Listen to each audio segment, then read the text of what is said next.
Hai guys, welcome back to my YouTube channel. Sekarang saatnya kita kerjakan soal ujian mandiri bahasa Inggris dari berbagai kampus. Come on. Oke guys, kita lanjut ke soal literasi nomor berikutnya, yaitu nomor 26, 27, 28, 29, dan 30. Yap, nanti akan ada soal yang beda lagi. Kita mulai dulu dari number 26 dan kita akan pahami dulu passage 2-nya. Di line 1, the culture war or culture wars in American usage is a metaphor used to claim that political conflicts is based on sets of conflicting cultural values. Disebutkan bahwa perang budaya atau peperangan budaya yang dipakai di Amerika merupakan metafor atau majas yang digunakan untuk menyatakan bahwa konflik politik itu didasarkan daripada perbedaan nilai daripada budaya. The term frequently implies a conflict between those values considered traditional or conservative and those considered progressive or liberal. Jadi istilah ini biasanya itu disimpulkan konfliknya itu antara budaya yang tradisional atau konservatif dan juga yang progresif atau liberal, sebaliknya gitu ya, atau misal tradisional dan modern seperti itu. The culture war is sometimes traced to the 1960s and has taken various forms since then. Perang budaya sendiri setelah ditelusuri itu ada sejak tahun 1960-an dan telah berganti form itu seperti pola ataupun bentuk gitu ya sejak saat itu. Oke, kita sudah baca sampai line ke-5. Adakah pertanyaan di sini? Yang ditanyakan adalah what is the author's main purpose in the passage? Bisa nggak ya kita jawab dari atas? Nah, kalau misalkan main purpose itu mirip dengan apa sih? Main purpose itu mirip dengan main idea, atau apa sih tujuan dari teks ini ditulis ya? Main purpose itu berkaitan dengan main idea. Nah, cara mencarinya gimana? Main idea itu kalau nggak di awal, ya pasti di akhir, gitu kan? Deduktif or induktif, induktif or deduktif. Bisa nggak ya di tengah? Bisa aja sih kalau misalnya, tapi itu jarang gitu ya, tapi biasanya ada di awal, di akhir. Oke, kita sudah baca tadi, teks ini kan lebih menyebutkan bukan cultural war-nya itu sendiri yang terjadi di mana, tapi berdasarkan American usage-nya gitu ya. Oke, coba kita skimming, kita baca cepat ya. The phrase cultural war may have been influenced by German. Oke, ini dia masih menyebutkan bahwa istilah dari cultural war itu juga terinspirasi atau dipengaruhi oleh Jerman culture camp atau cultural struggle. Oh ya, jadi dari istilah bahasa Jerman yang artinya adalah ini ya, cultural struggle or struggle between cultures yang dikampanyekan di tahun sekian. In any case, Italian Marxist Antonio Gramsci presented in the 1920s. Oke, ini masih menyebutkan tahun, berarti masih berkaitan sama yang di atas right. Yang di bawah, apakah dia ngomongin tahun? Yes, masih. Bahkan di sini disebutkan bahwa was a result of the cultural shift and modernizing trends of the Roaring Twenties, kayak gitu trennya ini. This followed several decades of immigration. Apa ya, kita memang belum membaca koherensi dari teks ini. Immigration to the cities by generation settled earlier by the earlier immigrants and was a result of the cultural shift and modernizing trend of the Roaring Twenties, culminating in the presidential campaign of Al Smith ya. Jadi puncaknya tuh pada abad ke-20-an gitu ya.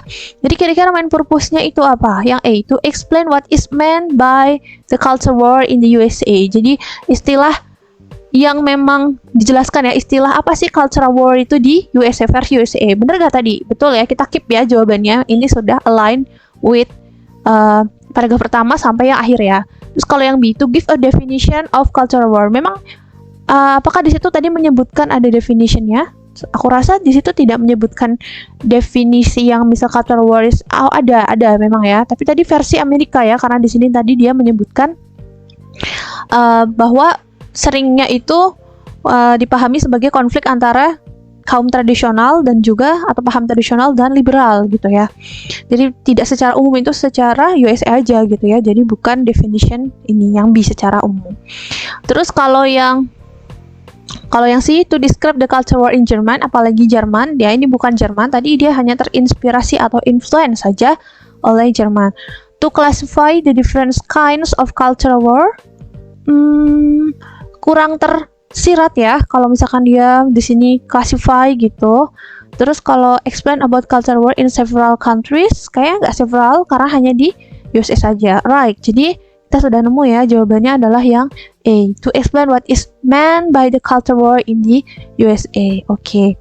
Sebenarnya kalau misalkan question main purpose, main idea gitu ya, ini kita bisa kerjakan di akhir aja sebenarnya. Tapi kali ini aku mau belajar bareng untuk kerja ini secara runut. Dan teksnya menurutku juga lumayan ringan ya, jadi nggak masalah.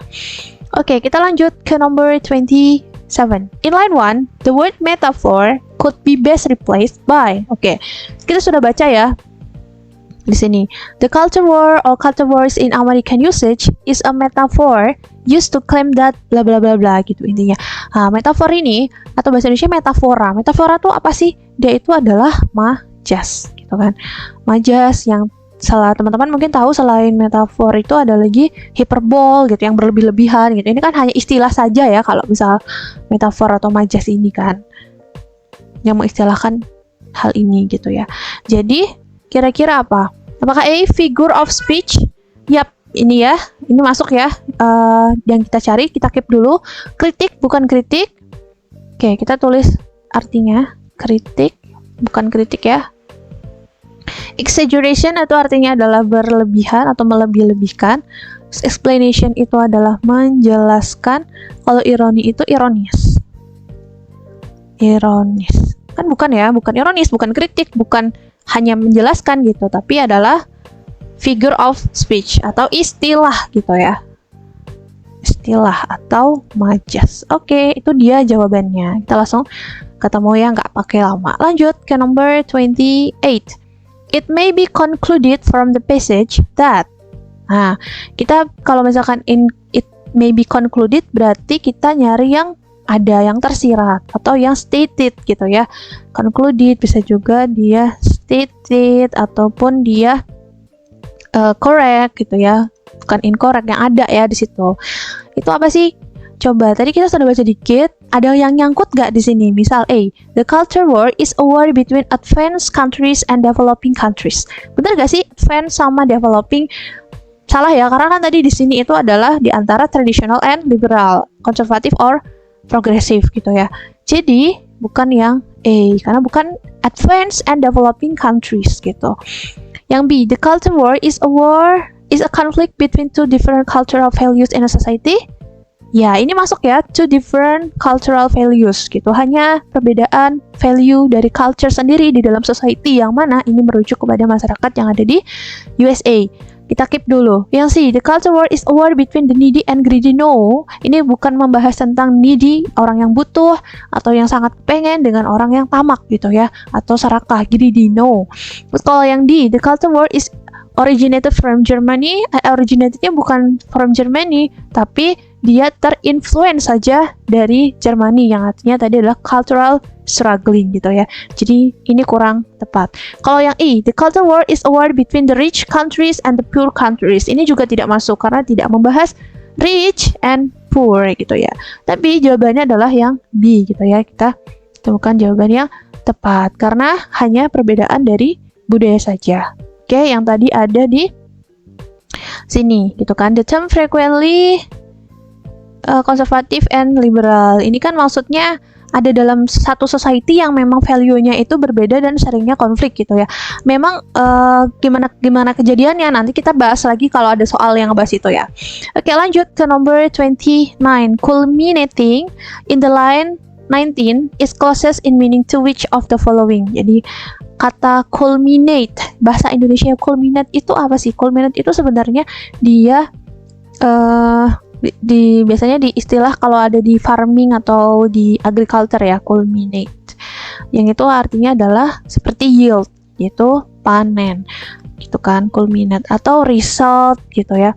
Dan atau kayak apa ya, hasil akhirnya gitu ya, pada akhirnya gitu ya, culminating gitu, resulting kayak gitu tuh sama ya ini. Oke. Sebelum kita ngecek dalam satu kalimatnya, bisa nggak kita langsung cocokin aja? Coba, undertaking itu kan kayak menghandle ya, menghandle. Terus kalau carrying itu membawa, kalau finishing itu menyelesaikan, kalau perfecting itu menyempurnakan, kalau ending itu mengakhiri. Oke.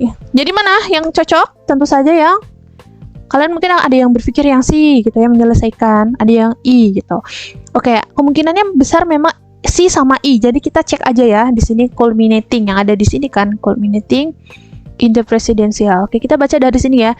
This followed several decades of immigration to the cities by generations settled earlier by earlier immigrants and was a result of the cultural shift and modernizing trends of the roaring 20s gitu.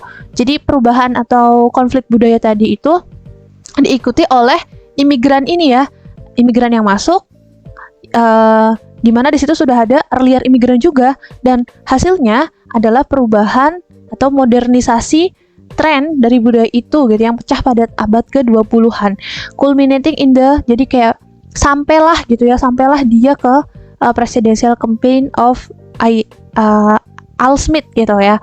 Ya, jadi yang cocok itu adalah yang ending gitu kan, kayak pada akhirnya gitu kan, mengakhiri. Kalau finishing itu kan masih ada kelanjutannya gitu kan. Ya kalau ini sampai sini aja gitu ya, berakhirnya gitu.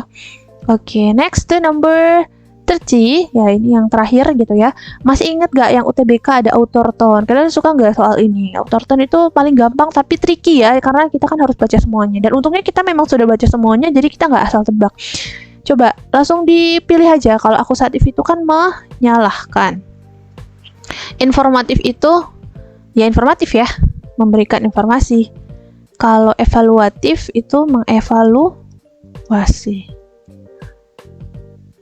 Kalau instruktif itu instruksi. Kalau critical itu kritik.